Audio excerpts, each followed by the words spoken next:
আরে ভাতিজা রতন, তুমি মন খারাপ করে বসে আছো কেন? কি হয়েছে তোমার? না আঙ্কেল, তেমন কিছু নয়।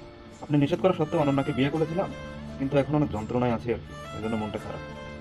ভাতিজা, তোমাকে একটা কথা বলি, শোনো। তোমার জীবন সম্পর্কে জানার অনেক বাকি আছে।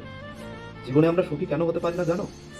আমরা যেটা পেয়েছি সেটার মধ্যে কখনোই সুখ খোঁজার চেষ্টা করি না, আর আমরা যেটা পাইনি সেটার মধ্যে শুধু অনন্তকাল ধরে সুখ খোঁজার চেষ্টা করি। আজকে তুমি অনন্যাকে পালিয়ে বিয়ে করেছো। অনন্যাকে বাদ দিয়ে অন্য কোনো মেয়েকে যদি তুমি বিয়ে করতে, তাহলে তোমার কি হতো? তুমি কি তা জানো? জানো না। সে তোমাকে খুনও করতে পারত, কিন্তু অনন্যা তো তোমাকে তা করেনি।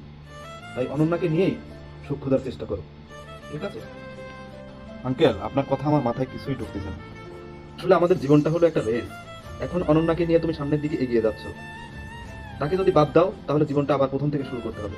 তার মানে তুমি রেসে পিছিয়ে গেলে। তাই পিছিয়ে যাওয়ার আর কোনো সুযোগ নাই। যাকে নিয়ে যাত্রা শুরু করেছো তাকে নিয়েই এগিয়ে যাও।